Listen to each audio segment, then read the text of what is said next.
It is just about 9 o'clock, which means it's time for our Friday morning devotion.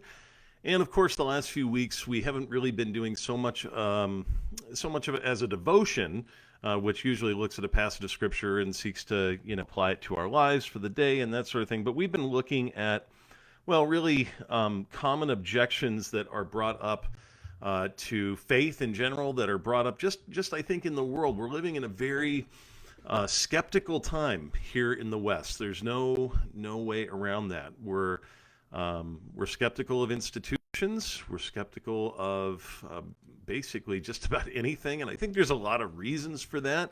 Part of it is the advent of the internet exposing people to so many sources of information, whether true or false. I don't know that it matters for this particular point. It just seems to be that we're bombarded with information in a way that we never have been in human history, and that has led to all sorts of questions about what we can trust, what we can believe, and so it is a time where we're asking all sorts of probing questions. Now, the last couple of weeks, the first week we talked about.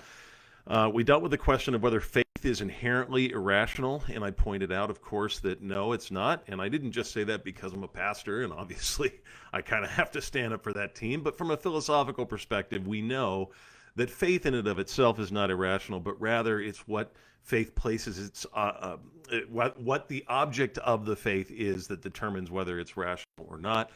Then the next week we talked about whether miracles it was irrational to believe in miracles, or whether it was at least reasonable to believe in the possibility of the miraculous. And I won't rehash all the arguments there, but of course, by the end of it, I showed that, or at least I hope to show that one didn't have to toss away their brain in order to accept at least the very possibility of miracles. And today, we're going to be looking at the very question of history. Because history just the discipline of history has come under all sorts of scrutiny fairly recently, because, of course, there's some good reason to question what we've been taught as history. If you're from my generation, I'm proudly Generation X, then you probably still remember being taught certain myths about George Washington. For example, the myth about George Washington and the cherry tree. Supposedly in his 6th birthday, he got a hatchet and he went outside, and if he didn't chop down his father's cherry tree, he did some damage to the cherry tree, and so his father comes to him to ask him if he has done this, and George Washington says, "I cannot tell a lie," and his father embraces him, realizing that his son's honesty is far more valuable than 1,000 trees. So the myth goes. Well, we know that's a myth. We know that it's not true. And we know that because we've been able to do some strong investigation over the years as to what is true from false about George Washington. And in fact, there happens to be a lot of myths about George Washington. There happens to be a lot of things that people take for granted about him that are in fact not true. And so as more research is done, the more we find out that some things that we have believed about history are not true. That causes us to question whether we can believe anything about history. Well, nowhere is that more the case than when it comes to matters of religious faith, and especially when it comes to the Christian faith, because the Christian faith anchors its whole argument in historical reliability. The claims of the gospel writers, and for that matter, the Apostle Paul and the whole New Testament, and I would argue the Old Testament, is that it's actually something that happened in space and time, and that these are accurate records of what has taken place. Well, of course, there's been all sorts of questions about that, and the Bible has been scrutinized and attacked from every which angle that one can possibly find to try and discount its credibility. And so over the years, critical scholars, and what I mean by that is scholars that they would not call themselves believers, and yet they do want to figure out what's true from false, at least in the accounts that we have in the Bible, have developed a number of criteria to determine the historical reliability of various claims in the Bible, and especially when it comes to the Gospels. And so I want to talk about that today. I want to talk about what those criteria are.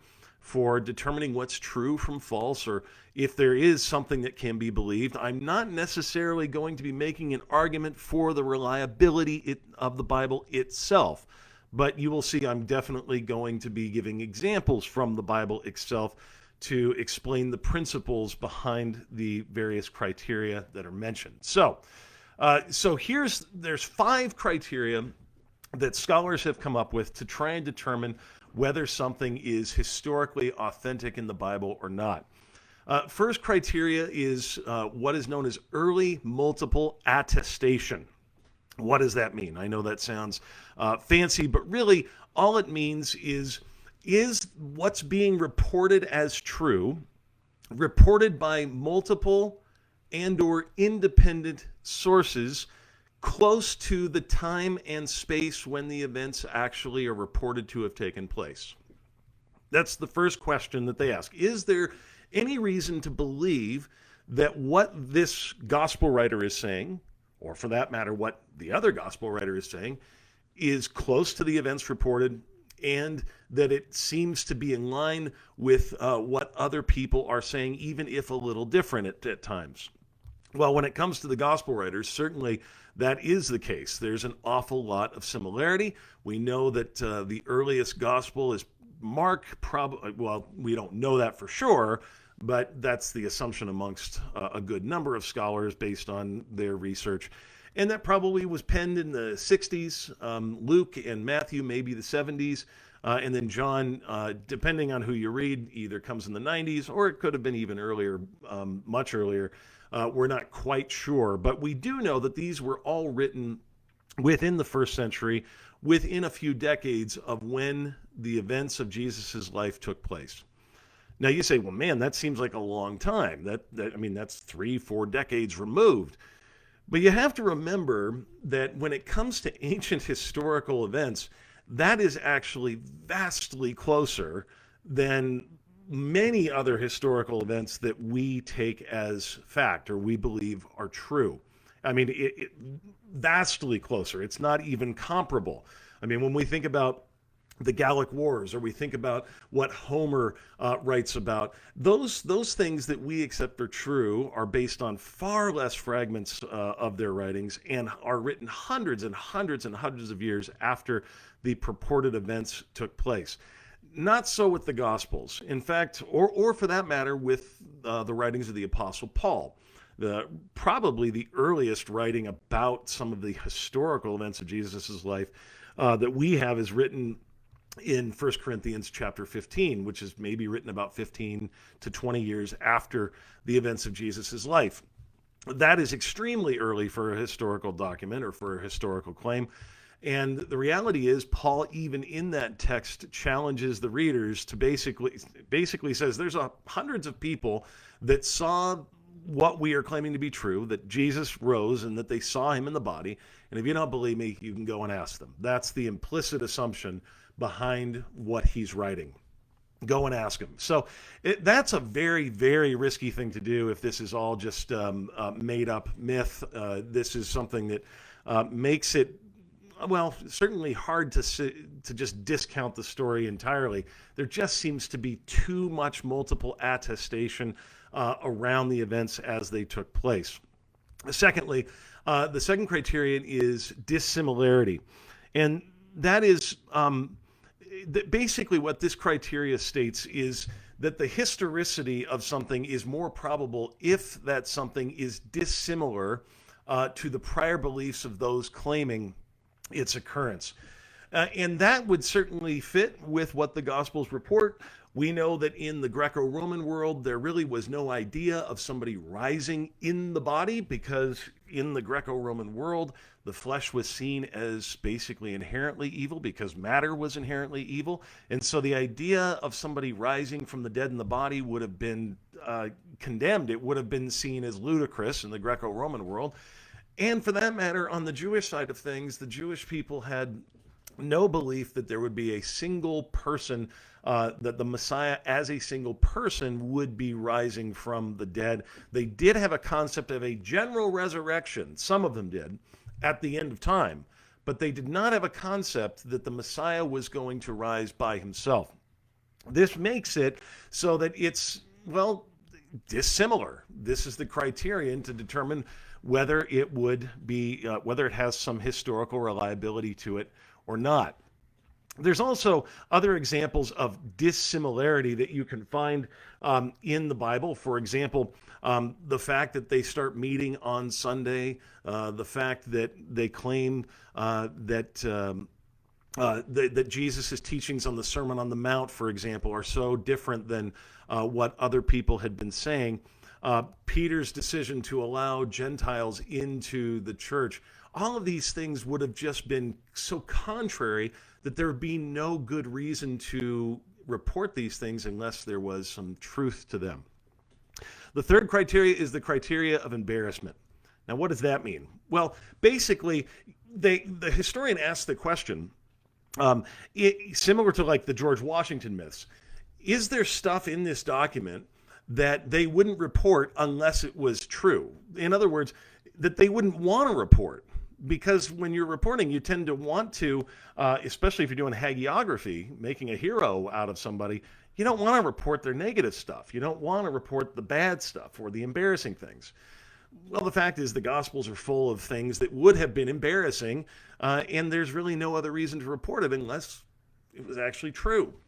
I mean, what good would it have done Peter, as the leader of the early church, to have it reported that he denied Jesus 3 times on the night of Jesus's arrest and trial? It would have certainly undermined Peter, if anything, as having any claim to leadership of the church, unless it actually happened. We mentioned this before many times, but the fact that women are the first ones to discover the empty tomb in all of the gospel accounts would have been highly embarrassing for the early church. There's no way around that because, again, at that point, unfortunately, women's voices were just not trusted as reliable. It is true. That was the way it worked back then. And then you have the criterion of cultural and historical congruency. In other words, you're asking the question when you come to a document, is what's being reported here in line with what we know of the time? So, for example, if you were reading Luke's gospel and it all was taking place in Palestine in the first century, and it all seemed to kind of be in line with what we know about Palestine in the first century, and suddenly in the 10th chapter, a jet fighter showed up and blasted the Jerusalem temple, we would know with fairly accurate certainty that that was made up. That doesn't fit with the time that these things were reported. And so scholars ask questions like this. And when I say scholars, again, I'm not talking about Christian scholars. I'm talking about scholars that would be prone to finding holes and poking holes in the Gospels. And yet, through their development of these criterion, the last one, by the way, is you have also, last criterion is like what's known as Aramaisms or Semitisms. You know, it depends on who you're reading, depending on the language that they'll use. But basically, what that means is if Jesus is speaking in what would be common sort of Aramaic language or Aramaic custom in certain parts of the Gospels, then we have very good reason to believe that it's true because that was, in fact, the language that was being spoken in and around Jerusalem at the time. So all that being said, those are the 5 criteria for that historians use to try and determine whether something is true from false, whether something is accurate in the Gospels. And that's the criterion that you could use as you look at the Gospels. Do they seem to have multiple witnesses, multiple attestations to the events they claim to have happened? Do they have historical congruence? Does it fit with what we know of the time? Is there embarrassing details that people wouldn't want others to know unless they just couldn't hide it? And is there some degree of what we're calling dissimilarity? Is there some of the teachings in the book that wouldn't have gone along with what everybody already believed to be true? If those things are happening, then at least we have good reason to believe that the events reported are probable, if anything. So, again, I'm not making a full-throated apologetic or defense of the Gospels per se today. There's a lot more that can be said about that, maybe in a future video. But I did want to at least give you a framework for how historians try and piece together what we can believe and what we can't, because it's not legitimate.